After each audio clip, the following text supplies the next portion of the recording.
Cheers!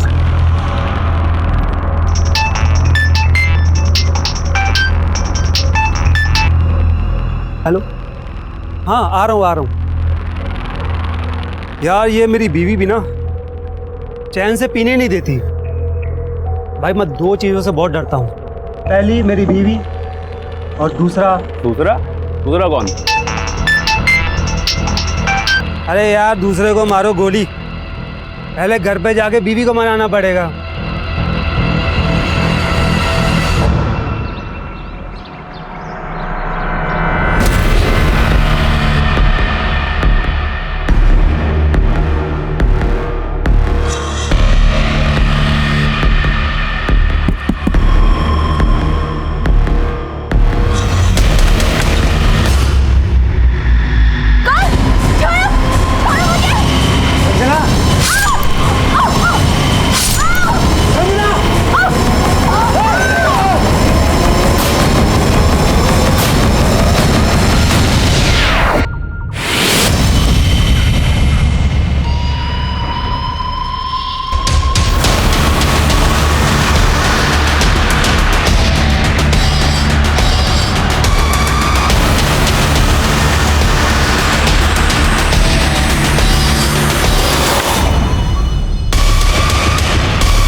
नमस्कार, मैं senior inspector Abhimanyu Jindal crime petrol Dastak में आप सभी का स्वागत करता हूं।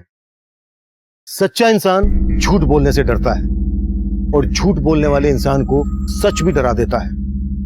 डर वो बला है जो किसी भी इंसान से अपराध भी करवा सकता है। पर मनीष अपने जिस दूसरे डर का जिक्र कर रहा था, वही डर मनीष और उसकी पत्नी संजना की हत्या का कारण बना और उनकी हत्या के 2 साल के बाद भी उनके हत्यारे बेखौफ होकर आम लोगों के बीच आजाद घूम रहे थे। मनीष और संजना की हत्या के इस केस ने कई और ऐसे गुनाहों की जमीन तैयार की थी जो मेरे सामने आने वाले थे, जिनकी असल तह तक पहुंचना मेरे और मेरी टीम के लिए एक बहुत बड़ा चैलेंज था।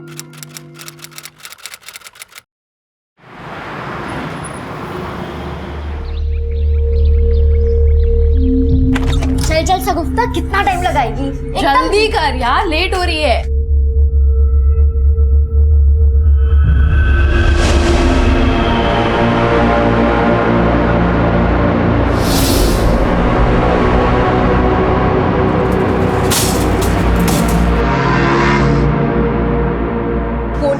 बैटिंग के लिए डिजाइन की गई है, हाई स्कोरिंग गेम है शगुफ्ता।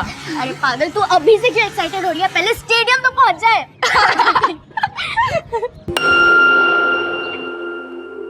राधिका, आकांक्षा, यहाँ क्यों खड़े हो? चलो, देर हो रही है। तूने सुना हमने जो कहा? हाँ, तो क्या बोल रही थी? अरे हम ये कह रहे थे कि अपना ईयररिंग लगा ले। दोनों के साथ तो ना सुनने वाले को भी कान में रुई डालने की जरूरत पड़ती है, इसलिए मैंने अपना ईयररिंग निकाल दिया। देखो इन तितलियों को कैसे कपड़े पहनती है।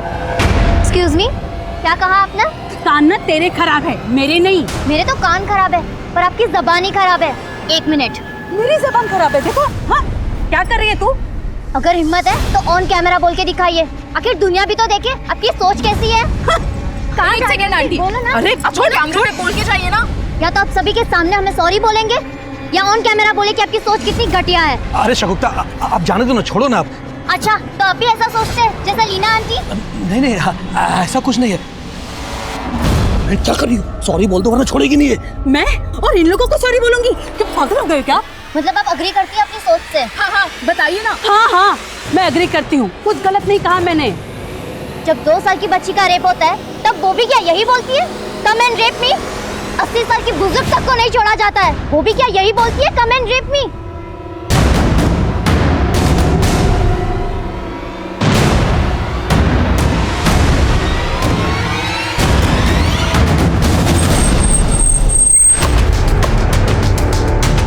रघुवीर, सेजल, लेट्स गो।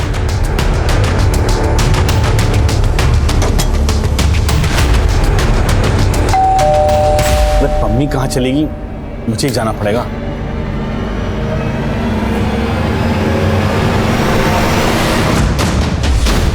घर के सारे दरवाजे खिड़कियां लॉक कर दो। अरे सर कौन है आप जो मेरे घर में घुसे चले आ रहे हैं? अरे ये सब ऋषि चोपड़ा, आईटी डिपार्टमेंट। आपके घर का सर्च वारंट। जिस बात का सर्च वारंट? इनकम से ज्यादा संपत्ति। हमारे पास सारा ऑडिट है परमवीर जी। आप प्रोफेशन से कॉलेज प्रोफेसर हैं और प्राइवेट कोचिंग इंस्टीट्यूट भी रन करते हो। यहाँ का लैंडलाइन डिस्कनेक्ट कर दो, जितने भी मोबाइल फोन से सब ले लो। Sir mobile.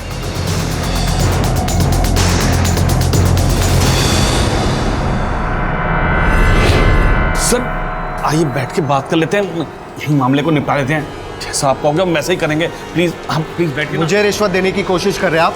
रघुवीर सर सर मैं तो नोट करो। सर मैं तो वैसे ही बोल रहा था। चुपचाप से बैठिए वहां पर। ये लो कस्टडी में लो।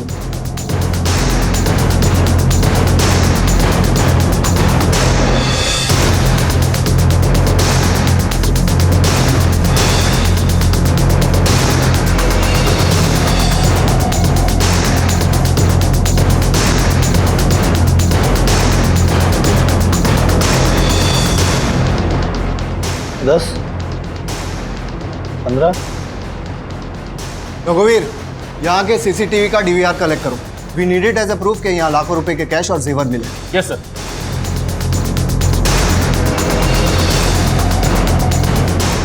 सर यहाँ पे साइन कीजिए प्लीज। सर प्लीज साइन कीजिए। कल सुबह 10 बजे आप मेरे ऑफिस पर रिपोर्ट करेंगे और भागने की कोशिश मत करना, आप पर नजर रखी जा रही है। All of you come.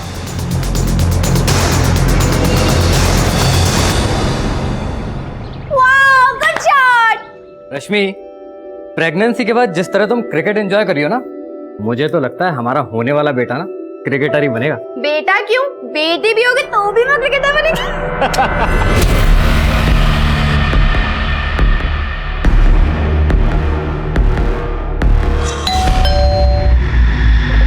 मैं बोलता हूँ।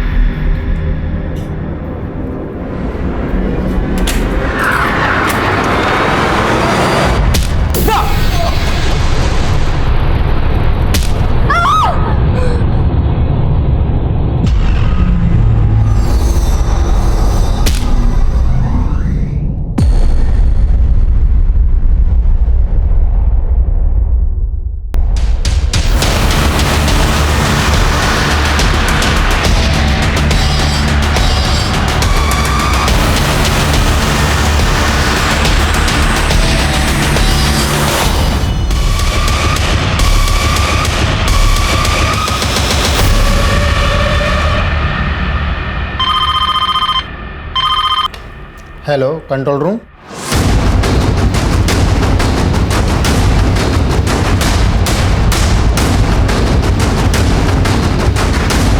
पीछे हटिए, पीछे पीछे पीछे।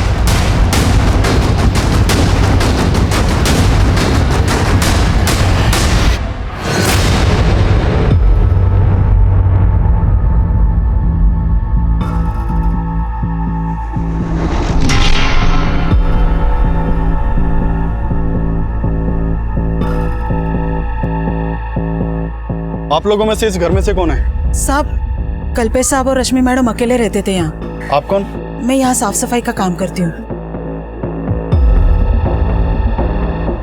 सर घर की हालत देख लग रहा है कि शायद मर्डर लूट के इरादे से हुआ। गुप्ता, आते वक्त मैंने बाहर सीसीटीवी देखा था। अंदर डीवीआर चेक करो। सर इनका नाम शीला है और ये इसी घर में मेड का काम करती हैं। सर इन्होंने सबसे पहले इन डेड बॉडीज को देखा था। क्या देखा था? साहब, हर रोज सवेरे 8 बजे मैं यहाँ काम पे आती हूँ। आज सवेरे अब काम पे आई, डोरबेल बजा लेकिन किसी ने दरवाजा नहीं खोला। मैडम ने एक चाबी मेरे पास दे के रखी थी। मैंने उस चाबी से दरवाजा खोला और देखा तो मैडम। नाम क्या है तुम्हारे साहब और मैडम का? कल्पेश ठाकुर और रश्मि मैडम। मैडम की तो अगले महीने डिलीवरी होने वाली थी और अचानक से ये कल्पेश ठाकुर करते क्या थे? बिल्डर थे, पंजाबी बाग में उनका ऑफिस है। अच्छा, इनके किसी रिश्तेदार को जानती हो? नहीं सर, मैं किसी को नहीं जानती। अभी फिलहाल 6 महीने से इनके यहाँ काम कर रही हूँ।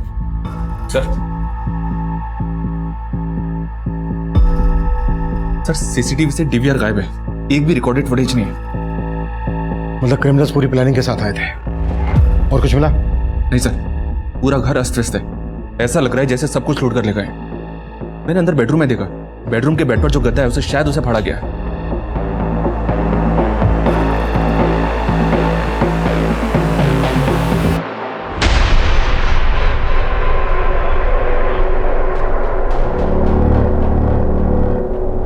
घर में लूट हुई है ये तो समझ में आ रहा है, लेकिन ये गद्दा फाड़ने का चक्कर समझ में नहीं आ रहा है। सर कल्पेश ठाकुर की कंपनी का विजिटिंग कार्ड मिला है। कल्पेश ठाकुर के ऑफिस में बात करो और आस पड़ोस में पता करो, शायद किसी ने कुछ देखा हो। क्रिमिनल्स घर के सीसीटीवी का डीवीआर निकाल कर ले गए हैं। एक काम करो, पड़ोस में और यहाँ आने वाले रास्ते पर अगर कोई सीसीटीवी है तो उसकी फुटेज चेक करो। सर यार 2020 मैच तो मिस कर दिया, पर यहाँ भी कुछ कम चौके छक्के नहीं लग रहे हैं। क्या बात है यार, दबा के कमेंट्स आ रहे हैं। क्या लिखा है? This aunty is sick. Leela aunty की ना लग चुकी है बिल्कुल सीरियसली यार, जोश जोश में वीडियो तो वायरल कर दिया, पर देखना अम्मी गुस्सा करेगी।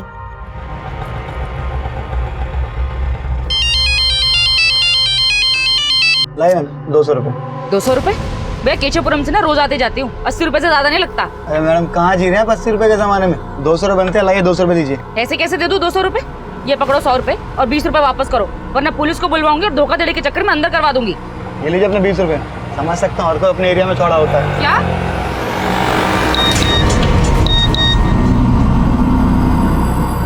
जब 2 साल की बच्ची का रेप होता है तब वो भी क्या यही बोलती है, कम एंड रेप मी? 80 साल की बुजुर्ग तक को नहीं छोड़ा जाता है। कहीं मुंह दिखाने लायक छोड़ा नहीं तुमने। यार जरूरत थी ऐसा मोबाइल में बोलने की? ये सब आपकी गलती है, आप ही हो जड़ इस सब की। अच्छा, गलती करो तुम और जड़ मैं।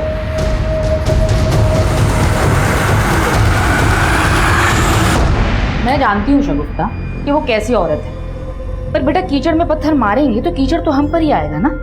पर अम्मी, उन्हें आईना दिखाना भी जरूरी था। वो हमेशा ऐसा करती है और इस बार मुझसे रहा नहीं गया। और ये देखिए अम्मी, सब हमें सपोर्ट कर रहे हैं और उन्हें क्रिटिसाइज। बेटा अभी तो क्रिटिसाइज कर रहे हैं, पर जरूरत पड़ने पर ना कोई हमारे साथ खड़ा नहीं होगा। मैं मानती हूँ कि अपने राइट्स के लिए लड़ना अच्छी बात है, पर बेटा ऐसे किसी का तमाशा नहीं बनाना चाहिए ना। चलो फटाफट डिलीट करो ये वीडियो। पर अम्मी, चलो।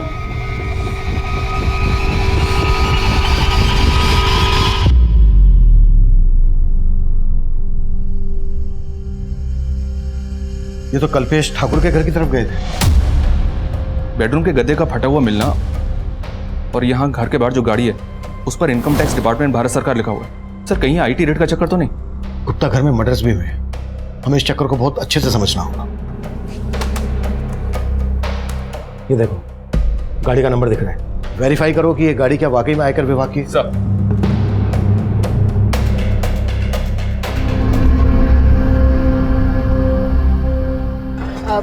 भैया वो चलेंगे? अरे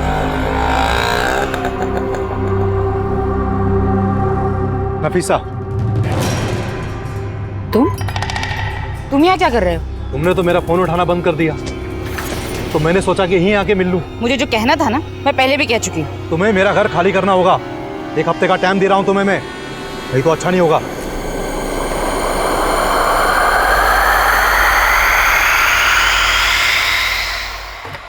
मैं कम सर? यस कम इन। सर मैंने गाड़ी के उस नंबर को वेरीफाई किया, नंबर फेक है। मतलब क्लियर हो गया है कि क्रिमिनल गवर्नमेंट ऑफिसर बनकर आए और उन्होंने मर्डर और लूट को अंजाम दिया। मैं कम इन सर? कम इन। सर कल्पेश की कंपनी ठाकुर कंस्ट्रक्शन के मैनेजर विक्रांत सिंह को बुला लिया है। विक्रांत, किसी पर शक है आपको जो कल्पेश ठाकुर और उनकी पत्नी को मार सके? किसके साथ उनकी कोई दुश्मनी वगैरह? सर मुझे तो ऐसा कभी कुछ लगा नहीं, मैं तो खुद हैरान हूँ इस सबसे। क्रिमिनल्स इस गाड़ी से कल्पेश ठाकुर के घर गए थे। कुछ अंदाजा है कौन गया होगा इससे? नहीं सर। कल्पेश के घर से सिर्फ कैश ही नहीं लूटा गया है, बल्कि उनके बेड का गद्दा भी फटा हुआ मिला है। क्या वो अपने गद्दे में कुछ पैसा वैसा छुपा के रखते थे? आई मीन ब्लैक मनी वगैरह? सर ये मैं कैसे कह सकता हूँ? मैनेजर थे आप कल्पेश के, उसके इनकम के बारे में अच्छे से पता होगा और ये भी पता होगा कि कितने पैसे को फेयर दिखाना है और कितने को ब्लैक मनी। सर ये मैं कैसे? अगर कुछ भी छुपाया ना हमसे तो बाद में भारी पड़ सकता है। सर आप सही कह रहे हैं। कल्पेश सर टैक्स की काफ़ी चोरी किया करते थे, बहुत ज़्यादा ब्लैक मनी थी उनके पास में, लेकिन सर वो थे बहुत जुगाड़ू, ले दे के कैसे भी एडजस्ट कर लिया करते थे। पहुंचा देना अनिल जी क्या? सर टैक्स की चोरी तो सभी करते हैं, लेकिन वो हद से ज़्यादा करप्ट थे और इसीलिए मैं उनकी जॉब छोड़ने वाला था। 5 साल से वहाँ काम कर रहे थे, और मर्डर होते ही जॉब भी छोड़ने लगे। लेकिन सर समझ रहा हूँ मैं क्या कहना चाह रहे हो। अब हमें ये बताओ कि कल्पेश की फैमिली में कौन कौन है। सर उनके एक बड़े भाई हैं, लेकिन वो कनाडा में रहते हैं। और हाँ, रश्मि भाभी की माँ भी हैं जो इंदौर में रहती हैं। शर्मा, डिटेल्स ले लो। सर आइए। सर इसकी बातों से तो ऐसा ही लग रहा है जैसे कल्पेश ने फटे हुए गद्दे में अपनी ब्लैक मनी छुपा के रखा होगा। लेकिन ये बात क्रिमिनल्स को कैसे पता चली? शबरी, इसमें आईटी ऑफिसर्स इन्वॉल्व हैं। गुप्ता, आईटी डिपार्टमेंट से कल्पेश के केस को समझो। सर क्या बात है अम्मी, 10 बजे और अभी तक आप बिस्तर में हैं? तबीयत तो ठीक है ना? अरे कुछ नहीं बेटा, बस थोड़ी सी हरारत हो रही थी। अच्छा हुआ तूने याद दिला दिया, मुझे जाना है। क्लाइंट के साथ ना एक मीटिंग है मेरी। तबीयत ठीक नहीं तो आराम कर लीजिए। बेटा आराम की फुर्सत कहाँ है? हाँ पर अम्मी, अब मैं भी आपका हाथ बटाना चाहती हूँ। आकांक्षा ने मुझे बताया था एक पार्ट टाइम जॉब के बारे में, कॉलेज के साथ साथ वो भी कर लूंगी। नहीं बेटा, इस सब की कोई जरूरत नहीं है। तू बस अपनी पढ़ाई पर ध्यान दे, बाकी सब मैं संभाल लूंगी।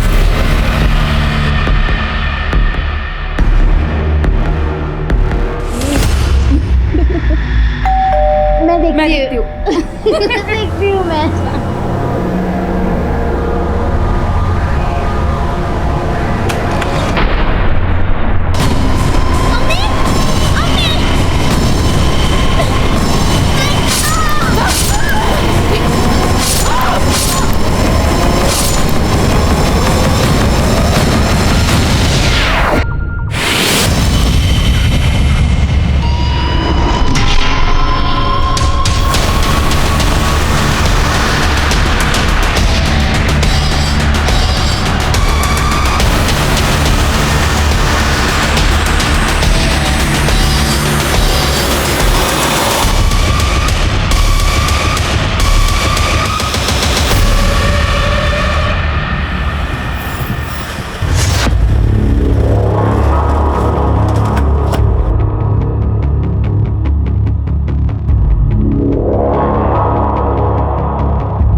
कल्पेश ठाकुर कंपनी का मालिक?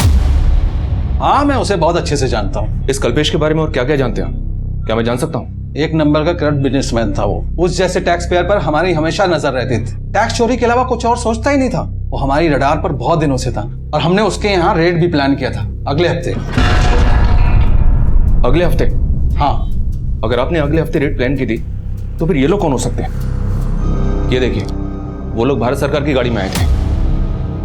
गाड़ी का नंबर फेक है, but we are pretty sure कि कल्पेश और उसकी वाइफ का मर्डर उन लोगों ने ही किया है। घर से सब कुछ लूट के ले गए, यहाँ तक कि बेडरूम का गद्दा भी फटा हुआ था। मैं इनके बारे में कुछ नहीं जानता, लेकिन हमें पता चला है कि कल्पेश सिर्फ टैक्स चोरी नहीं करता था बल्कि रिश्वत भी देता था। कहीं ऐसा तो नहीं इस इल्लीगल लेन देन की वजह से डिपार्टमेंट में कोई झगड़ा? आप कहना क्या चाहते हैं ऑफिसर? मेरे डिपार्टमेंट में ऐसा कुछ भी नहीं होता है। तो हो सकता है कि आपके डिपार्टमेंट से इंफॉर्मेशन लीक हुई कि आप कल्पेश के घर पे रेड मारने वाले हैं और इसी बात का उन क्रिमिनल्स ने फायदा उठा के ये कांड कर दिया। ये सब बातें बहुत ही कॉन्फिडेंशियल होती हैं officer, and I am sure कि मेरे डिपार्टमेंट से ऐसा कुछ लीक हो ही नहीं सकता है।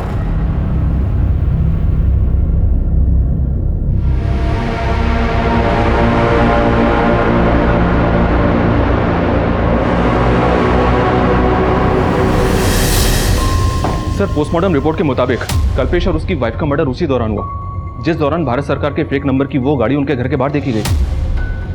इसका मतलब यह है कि क्रिमिनल्स गवर्नमेंट ऑफिसर के भेष में आए थे। सर, मुझे अभी लग रहा है ये इसी बात से कनेक्टेड है कि कल्पेश के घर आईटी की रेड होने वाली थी। हमें बहुत सावधानी से काम करना होगा। पता लगाओ सज्जन सिंह के अलावा इस बात को वहां और कौन जानता था। आईटी वाले हैं, उन्हें किसी भी तरह से इस बात की भनक नहीं लगनी चाहिए कि हमने काम को किस तरह से कर रहे हैं और हम इन्वेस्टिगेट किस एंगल में कर रहे हैं। मैं कम इन सर? यस कम इन। सर, मैंने कल्पेश के घर के बाहर की पिछले कुछ दिनों की एक्टिविटीज चेक की। वारदात से एक दिन पहले वहां के सीसीटीवी में कुछ सस्पिशियस नोटिस किया मैंने। ये वहां का फुटेज है सर।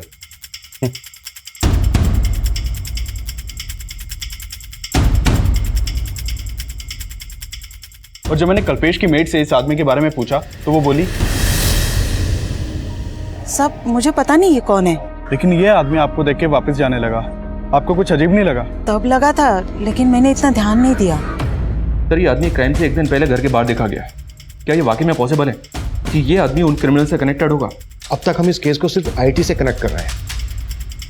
ये भी तो हो सकता है कि कल्पेश ठाकुर की मेड को ये पता हो कि कल्पेश ठाकुर के साथ घर में बहुत सारा पैसा है, और वो हो सकता है इस आदमी को जानती हो। मेड बोल रही है कि वो सिर्फ 6 महीने से वहां काम कर रही थी। सोचने वाली बात यह है कि जिस आदमी के घर पे इतना सारा पैसा है, वो अपने घर की डुप्लीकेट चाबी अपनी मेड को क्यों देगा?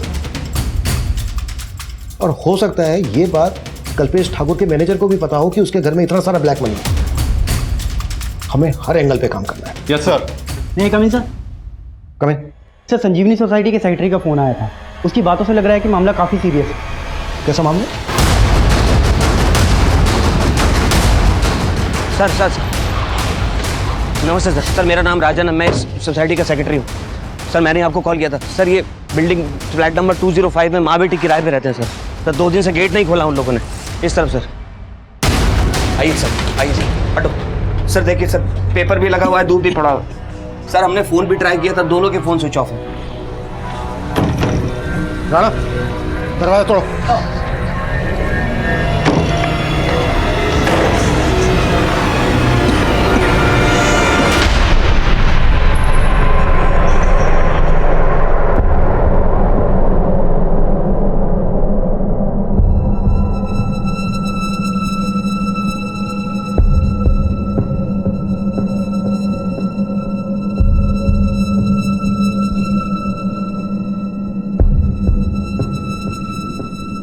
गुप्ता सर, बहुत ही ब्रूटल मर्डर है। ऐसा लग रहा है किसी ने गहरी दुश्मनी निकाली है इनसे। सर मैं लूट के भी सहन है सर। कल्पेश ठाकुर और उसकी बीवी के मर्डर के जैसा एमओ लग रहा है। सेक्रेटरी बता रहा था कि ये दोनों माँ बेटी यहाँ रेंट पर रहती थी। कल्पेश ठाकुर की बीवी रश्मि की बॉडी पर ज्वेलरी थी। इनकी बॉडी पर ज्वेलरी नहीं है। देखो कानों पर ब्लड है, कानों से भी ज्वेलरी खींची गई है, उंगलियों से अंगूठी निकाल ली गई है। फिर भी इन दोनों माँ बेटी का प्रोफाइल पता करो और बिल्डिंग के सीसीटीवी से चेक करो कि यहाँ पर भी भारत सरकार की वो गाड़ी देखी गई है क्या।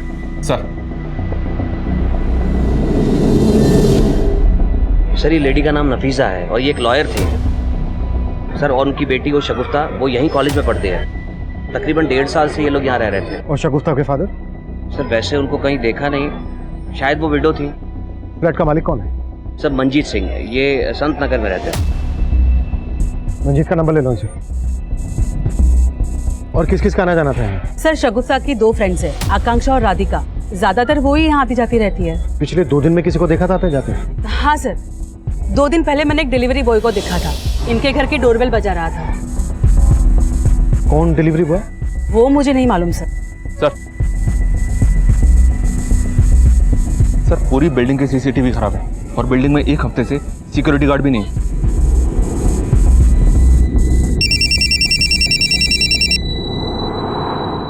हेलो, मंजीत सिंह। जी हाँ, आप कौन?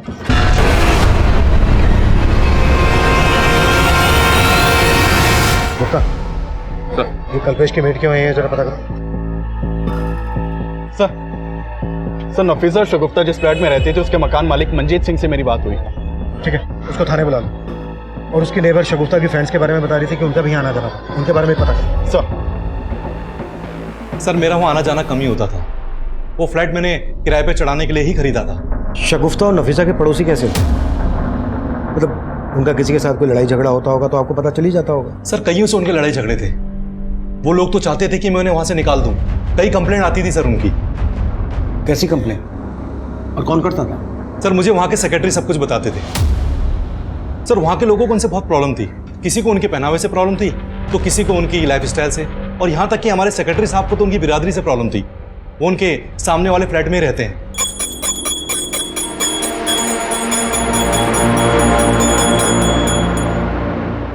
ये लोग कैसे हैं, क्या खाते हैं? जहन्नुम बना रखी जगह। अगर ये मांस मच्छी खानी है ना तो अपने घर में खाओ, ये कचरा गंदगी यहाँ नहीं चलेगा। 1 मिनट अंकल। क्या 1 मिनट? एक तो इतना साउंड बढ़ा रखा है कि पूरी सोसाइटी बहरी हो जाए। सॉरी अंकल, मैंने ईयररिंग नहीं लगा रखा था। What sorry? ये तमाशा बंद करो मुझे। ये कचरा कौन उठाएगा, तुम या तुम्हारी माँ? तमीज से बात कीजिए अंकल। अब तमीज तो तुम्हें मैं सिखाऊंगा तुम्हारे ही अंदाज में। करता हूँ तुम्हारे लैंडलॉर्ड को फोन और निकलवाता हूँ तुम माँ बेटी को यहाँ से बाहर। तू देख। हाँ राजन भैया। मंजीत भाई, हमारी बिरादरी वाले होकर आपने ये किसको किराए पे घर दे दिया अपना? आप इनको बाहर निकालो अभी के अभी। हमारी बिरादरी वाले किराएदार नहीं मिल रहे आपको क्या? सर ये आए दिन की टेंशन थी, पर मैं उन्हें ऐसे कैसे निकाल सकता था? सर मैं तो इन सब बातों को मानता भी नहीं हूँ। साहब मैं उस बिल्डिंग में और आसपास के बिल्डिंग में कई फ्लैट्स में काम करती हूँ। शगुफ्ता और नफीसा के यहाँ भी काम करती हो? नहीं साहब, मैं उनको जानती तक नहीं। तो उनकी बिल्डिंग में किसके यहाँ काम करती हो? मैं लीना मैडम के यहाँ काम करती हूँ, जो तीसरे माले पे रहती है। और ये तो तुम्हें पता ही होगा ना कि तुम्हारे कल्पेश सेठ के घर में कितना पैसा था। कहीं इस बारे में उन क्रिमिनल्स को तुमने तो नहीं बताया था? नहीं साहब, मैं पहले ही बता चुकी है। आप मुझ पे बेकार में शक कर रहे हैं। सर मैंने संजीवनी बिल्डिंग के पास वाली बिल्डिंग के सीसीटीवी फुटेज भी चेक किए, लेकिन भारत सरकार के टैग वाली ऐसी कोई भी गाड़ी नहीं दिखाई दी जैसी कल्पेश के घर के बाहर देखी गई थी। और शगुफ्ता की मां नफीसा भी एक मामूली लॉयर थी, किराए के फ्लैट में रहती थी, उसकी ज्यादा इनकम भी नहीं थी। सर माना दोनों केस सेम एरिया के हैं, लेकिन हो सकता है कि कल्पेश के मर्डर का एमओ इस्तेमाल करके नफीसा और शगुफ्ता दोनों को मारा गया हो। कल्पेश की मेड दोनों केसेस में कॉमन है। लेकिन सर मेड के खिलाफ तो फिलहाल कुछ नहीं मिला, और न ही कल्पेश के मैनेजर विक्रांत के खिलाफ।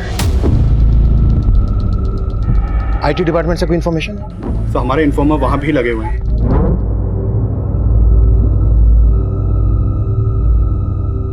लेकिन अभी तक फिलहाल कोई काम की खबर नहीं आई। शगुफ्ता और नफीसा जिस बिल्डिंग में रहती थी, उस बिल्डिंग का सेक्रेटरी राजन की कुंडली निकालो। सर एक बहुत चौंकाने वाली बात पता चली है। ये शगुफ्ता और नफीसा जिस फ्लैट में किराए पे रहती थी, 2 साल पहले उसी फ्लैट में ये मनीष गर्ग और उसकी बीवी संजना गर्ग रहते थे। और सर 2 साल पहले इन दोनों का भी उसी फ्लैट में मर्डर हुआ था। हत्या के साथ साथ लूट भी की गई थी। 2 साल पहले ये इलाका मंगोलपुरी थाना के एरिया में आता था ना? जी हाँ सर, ये इन्फॉर्मेशन मुझे वहीं से मिली है।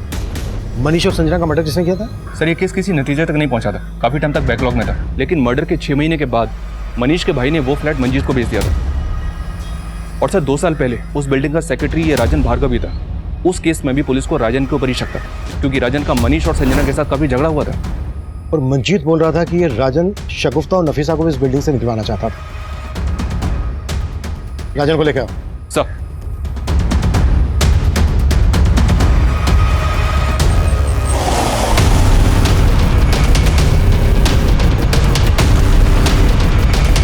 तो तू चाहता ही नहीं था कि कोई तेरे पड़ोस में रहे। शगुफ्ता और उसकी माँ की बिरादरी से प्रॉब्लम थी तुझे, पर मनीष और उसकी पत्नी संजना को क्यों मारा? सर मैंने कुछ भी नहीं किया सर, और उस केस से तो मुझे पहले ही भरी किया जा चुका है। लेकिन हम पूरी तरह से अच्छे से तेरी आरती उतारेंगे। क्या क्या कांड किया तूने? सर मैंने कुछ नहीं किया सर, मैं सच बोल रहा हूँ। सब कुछ बहुत ही प्लानिंग के साथ किया तूने। पहले सिक्योरिटी गार्ड को निकाला, जानबूझकर बिल्डिंग के सीसीटीवी नहीं करवाए ताकि ये कांड कर सके, है ना? आप गलत सोच रहे सर। सर सीसीटीवी फंड की वजह से नहीं हो पाया। आप चाहे तो सोसाइटी का अकाउंट चेक कर सकते हैं। ये सब गणित तो इसलिए जोड़ रहा था ताकि बाद में सफाई में पेश कर सके। नहीं सर, आप गलत शक कर रहे हैं मुझ पर। सर आप लीना और उसके पति को देखिए। सर मुझसे ज्यादा प्रॉब्लम तो उन दोनों को थी। और उस दिन सर आपसे वो कह रही थी कि उसने डिलीवरी बॉय को देखा। सर मैं पड़ोस में रहता हूँ, मैंने नहीं देखा, उसने देख लिया। सर वो साफ झूठ बोल रही। लीना क्यों झूठ बोलेगी? क्योंकि सर शगुफ्ता और उसकी फ्रेंड्स ने उसका वीडियो वायरल कर दिया था। कैसा वीडियो? जब 2 साल की बच्ची का रेप होता है तब वो भी क्या यही बोलती है, कम एंड रेप मी? 80 साल की बुजुर्ग तक को नहीं छोड़ा जाता है। ये वीडियो सोशल मीडिया पे काफी टाइम से वायरल है, और लीना के अगेंस्ट काफी कमेंट्स भी किए गए थे। सर ये लीना वही औरत है जिसके घर में वही मेड काम करती है जो कल्पेश के घर पे करती थी।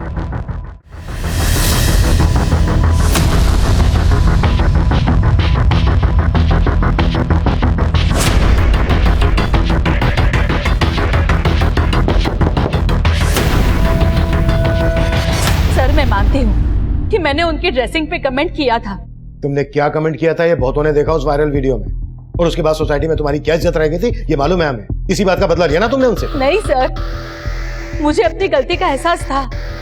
मैं तो शगुफ्ता और उसके दोस्तों से माफी तक मांगने गई थी। सर उन्होंने माफी तो जरूर मांगी थी, लेकिन वो सब दिखावा था। वो चाहती थी कि हम उनका फिर से वीडियो बनाएं और लोगों को बताएं कि वो बदल चुकी है। शगुफ्ता उस दिन के लिए मैं बहुत शर्मिंदा हूँ। तुमने मेरे साथ जो किया वो एकदम सही किया, लेकिन अब मेरी आंखें खुल चुकी है। तुम सबकी वजह से मेरे में ये चेंज आया है। क्या सोच रही हो तुम?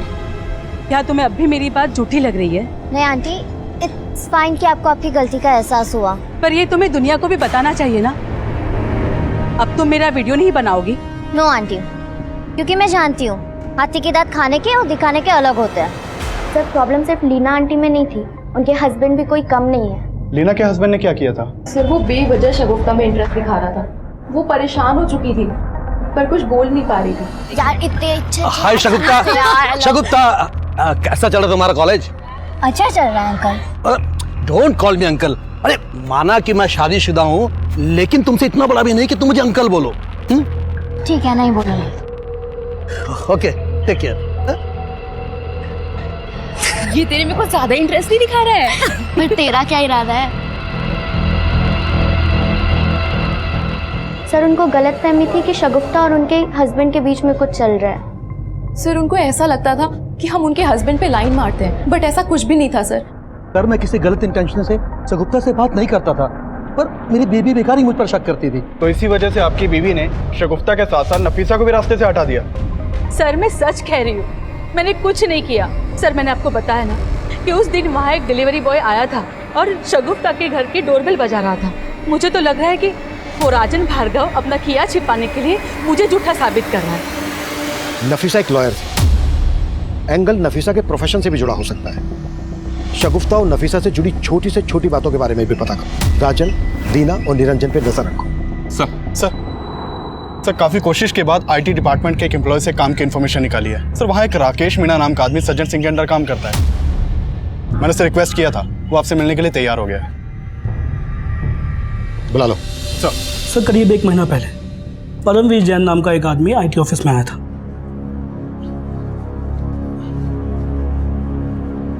एक्सक्यूज मी सर, ऋषि चोपड़ा जी से मिलना था। 10 बजे का टाइम दिया था मिलने के लिए। ऋषि चोपड़ा?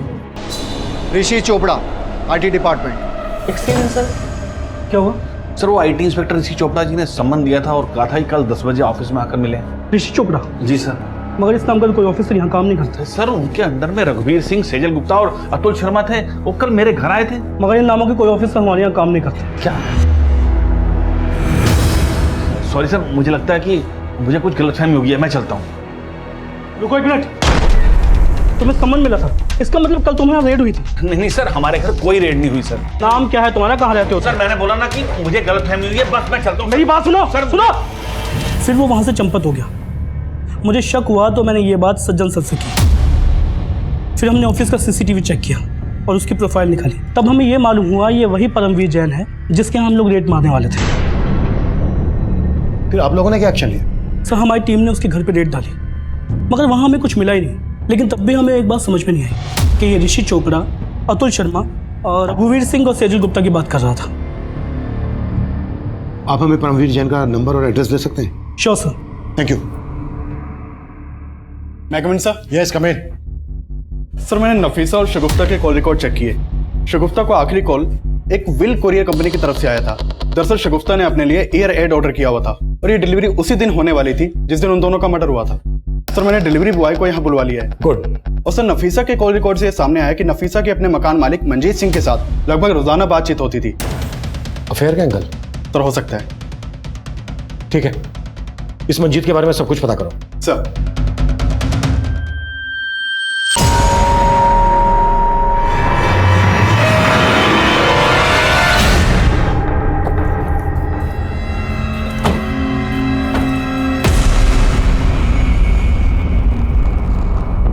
ऋषि चोपड़ा, रघुवीर सिंह, सेजल गुप्ता, अतुल शर्मा, इनको तो जानते ही होगे।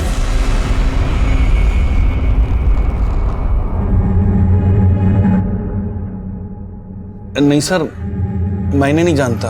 अच्छा, अगर नहीं जानते तो फिर इन लोगों ने तुम्हें 17 मार्च को आईटी डिपार्टमेंट में आने का समन क्यों दिया था?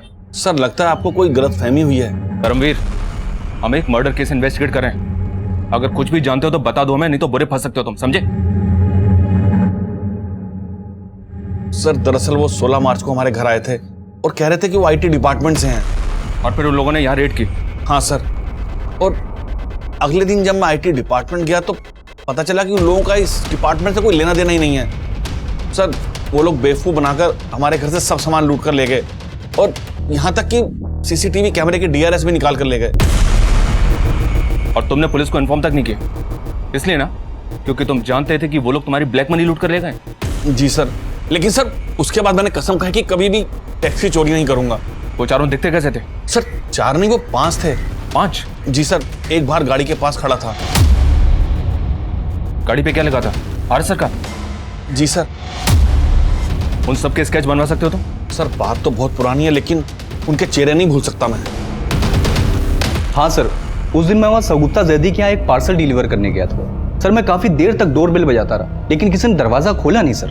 तुम वहाँ 28 अप्रैल को गए थे, टाइम याद है तुम्हें? साहब करीब सुबह के 11 बज रहे होंगे सर।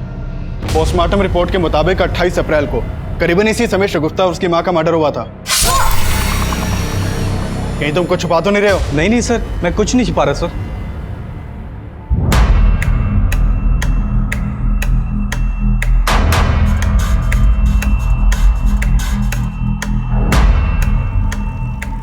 सर ये उन चारों के स्केचेस हैं जिन्होंने परमवीर के घर पर फेक रेड डाली थी,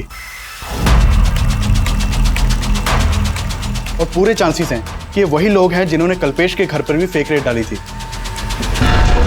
अगर ये एक ही हैं तो एक बात समझ में नहीं आ रही है कि इन्होंने इस तरह से परमवीर के घर पर रेड डाली कि उसने बिलीव कर लिया कि ये सब आईटी ऑफिसर्स ही हैं। इन्होंने सब कुछ इतनी सफाई से किया तो फिर कल्पेश और उसकी वाइफ का मर्डर क्यों किया? अब इन केसेस में बहुत कुछ ऐसा है जो इन्हें एक दूसरे से अलग कर रहा है। चल मैं एक काम करो, इन सारे इस केसेस को कल्पेश के घर के बाहर लोगों को दिखाओ और पता करो कि क्या इनको कल्पेश के घर के बाहर देखा गया था, और जिस डिलीवरी बॉय को कल्पेश के घर के बाहर देखा गया था ये भी पता करो कि उस डिलीवरी बॉय को परमवीर के घर के बाहर भी देखा गया था क्या? सर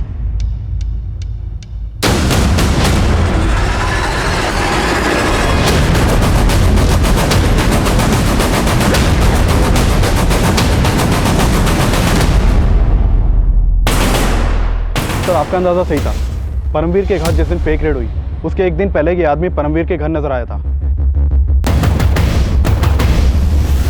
और इस बार ये आदमी पोस्टमैन के कपड़ों में है। हाँ सर, लेकिन परमवीर का कहना है कि उसे ध्यान नहीं कि उसने इस आदमी को देखा था या नहीं, लेकिन कल्पेश की मेड ने आइडेंटिफाई किया है कि उसने इसी डिलीवरी बॉय को कल्पेश और रश्मि के मर्डर के एक दिन पहले उनके घर के बाहर देखा था। मतलब ये आदमी अपने गैंग के लिए रेड से पहले रेकी करता था। बाकी के उन 5 के बारे में कुछ पता चला? नहीं सर, उनका कहीं कोई क्रिमिनल रिकॉर्ड नहीं मिला। शगुफ्ता और नफीसा के घर के बाहर जो डिलीवरी बॉय देखा गया चेक करो, उस डिलीवरी बॉय का इस सबसे कोई कनेक्शन है क्या? सर मैंने नफीसा के 6 महीने पुराने बैंक स्टेटमेंट चेक किए तो नोटिस किया कि ये मंजीत नफीसा के बैंक अकाउंट में 6 महीने पहले तक हर महीने 25,000 रुपये ट्रांसफर करता था। व्हाट? ये मंजीत तो शगुफ्ता और नफीसा का मकान मालिक था ना, उल्टा ये उनके अकाउंट में पैसे ट्रांसफर करता था। जी हाँ सर, एक बात और कि नफीसा और शगुफ्ता पहले सलीमपुर में रहती थी, वहाँ उनका पुश्तैनी करता और इस मंजीत का वहाँ भी आना जाना था। मैंने किसी को नहीं मारा साहब, मैंने किसी को नहीं मारा, मेरा भरोसा कीजिए सर। भरोसा तो तूने तोड़ा नफीसा का, तो उसका पति था, जबकि सोसाइटी को मालूम था कि तो उसका मकान मालिक है। अब खुद उगलेगा या फिर हम हमारे तरीके से उगवाएं? बताता हूँ सर, मैं सब सच बताता हूँ। नफीसा का पहला पति गुजर गया था और शगुफ्ता उसके पहले पति की ही बेटी थी। मैं पहली बार एक प्रॉपर्टी के केस के सिलसिले में उससे मिला था, तब सर मैं उसका क्लाइंट था। उसकी वजह से मैं वो केस जीत गया और सर फिर हमारी अच्छी दोस्ती हो गई। शगुफ्ता भी मुझे अच्छा मानने लगी थी।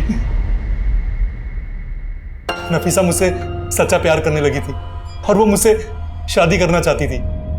हम दोनों ने शादी भी कर ली, लेकिन मैं पहले से ही शादीशुदा था। ये बात उसको नहीं पता थी और जैसे ये बात उसको पता चली उसने हंगामा खड़ा कर दिया। तुमने तो कहा था कि तुम्हारी वाइफ मर चुकी है, तुमने मुझे इतना बड़ा धोखा दिया मंजीत। नफीसा, मैं तुम्हें खोना नहीं चाहता था और मैं शादीशुदा हुआ तो क्या हुआ? तुम इतना गिर जाओगे मैंने कभी नहीं सोचा था। मैंने 1.5 साल पहले वो फ्लैट लिया था। वो लोग तब से ही वहीं रहते थे। मैं उन्हें हर महीने पैसे भी दिया करता था, लेकिन सर धीरे धीरे हमारे संबंध में दरार पड़ गई। और तुझे लगने लगा कि उन्होंने तेरे फ्लैट पे कब्जा कर लिया, इसलिए तूने उन्हें रास्ते से हटा दिया और सब कुछ ऐसी प्लानिंग से किया कि लगे कि ये मर्डर्स लूट की वजह से हुए। नहीं सर, मैंने किसी को नहीं मारा सर, मैंने किसी को भी नहीं मारा साहब, मैं सच कह रहा हूँ, मैंने किसी को नहीं मारा।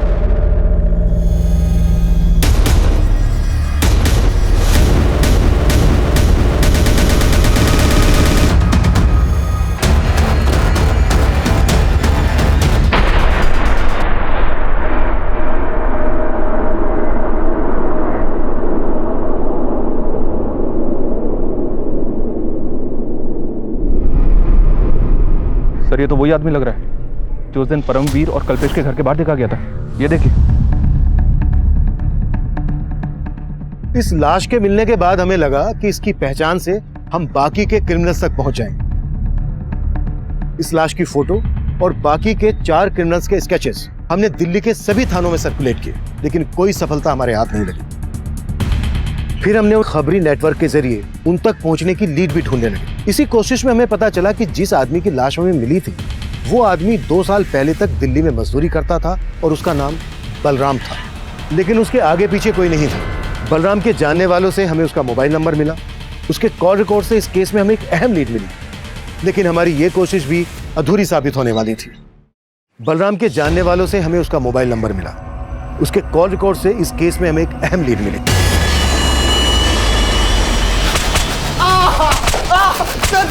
सर बताता हूँ। शर्मा, सर मानता हूँ कि हम परमवीर के घर पे गए थे और फेक आईटी ऑफिसर बनके हमने वहां लूट की। ऋषि चोपड़ा, आईटी डिपार्टमेंट।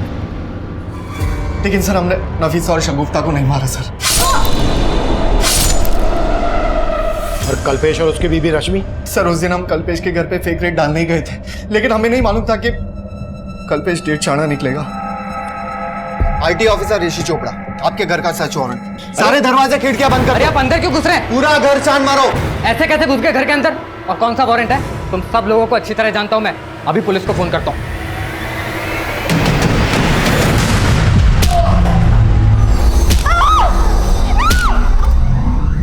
हमें उन्हें मारने का इरादा बिल्कुल नहीं था, लेकिन वो अगर आपको फोन कर देता तो हमारी सालों की मेहनत चौपट हो जाती। सालों की मेहनत मतलब? परमवीर और कल्पेश की तरह हमने कई ब्लैक मनी रखने वालों के घर पे रेड मारी, और जब उन्हें हमारी सच्चाई के बारे में पता चलता तो आईटी वालों के डर से वो पुलिस में कंप्लेंट भी नहीं फाइल कर पाते थे। किस किस के पास ब्लैक मनी है ये तुम्हें पता कैसे चलता था? 2 साल पहले मनीष नाम के एक आदमी से हमारी बार में दोस्ती हुई थी। फिर आए दिन हम साथ साथ पीने लगे। एक दिन बातों ही बातों में उसने हमें बोला, भाई मैं 2 चीज़ों से बहुत डरता हूँ। पहली मेरी बीवी, और दूसरा कौन है जिससे तेरे जैसा शेर डरता है? भाई जिसकी गठरी में चोर होता है ना, वो आईटी वालों से जरूर डरता है। उसके ऐसा बोलने पर हमने भाप लिया कि जरूर उसके पास ब्लैक मनी होगी, और हमने दूसरे दिन ही उसके घर पे धावा बोल दिया।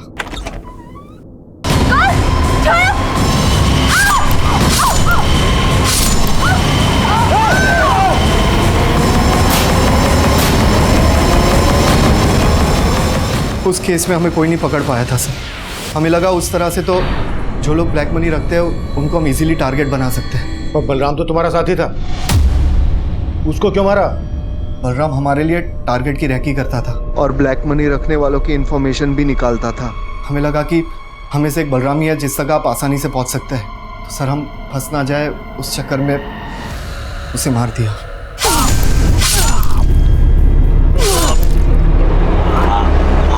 सर मैं सच कह रहा हूँ सर, हमने किसी शगुफ्ता और नफीसा को नहीं मारा सर। तेरे बाकी के साथी कौन से बिल में छिप कर बैठे हैं?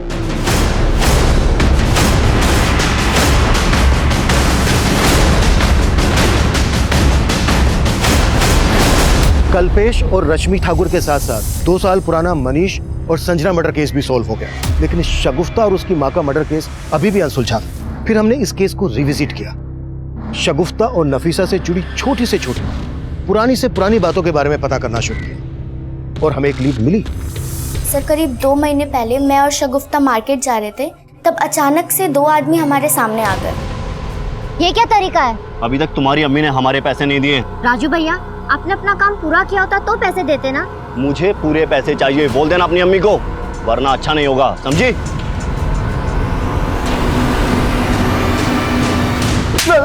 सर बताता हूँ साहब, मैं जब उनके घर में काम कर रहा था तो मुझे एक दूसरा बड़ा काम मिल गया था। उसका सेठ पैसे भी अच्छे दे रहा था सर।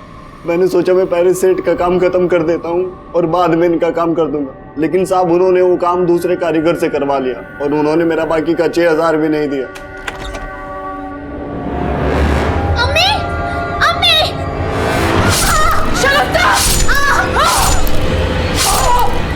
सिर्फ 6000 रुपए के लिए तूने उनको मार डाला। कुत्ता साले! मनीष, कल्पेश, परमवीर ये विक्टिम तो जरूर थे, लेकिन कानून की नजर में गुनहगार भी थे। शगुफ्ता और नफीसा को बहुत पहले से ही ये दस्तक मिल रही थी कि उनके साथ सब कुछ ठीक नहीं हो रहा है। मंजीत ने नफीसा से शादी की थी, लेकिन ये बात सोसाइटी में किसी को मालूम नहीं थी। राजन की धमकी, लीना और निरंजन के झगड़े, हर मोड़ पर उन्हें दस्तक मिल रही थी कि वो कभी भी किसी भी तरह के अपराध में तब्दील हो सकती थी। इस केस में हम भी आखिर तक ये सोच नहीं पाए थे कि मात्र 6,000 रुपए के लिए नफीसा और शगुफ्ता को मार दिया गया, कि वाकई में चौंका देने वाला था। अब मैं सीनियर इंस्पेक्टर अभिमन्यु जिंदल आप लोगों से विदा लेता हूं। आपसे फिर मुलाकात होगी एक नए केस के साथ। स्वस्थ रहिए, सतर्क रहिए और देखते रहिए क्राइम पेट्रोल दस्तक। मकसद बताना नहीं, बचाना है।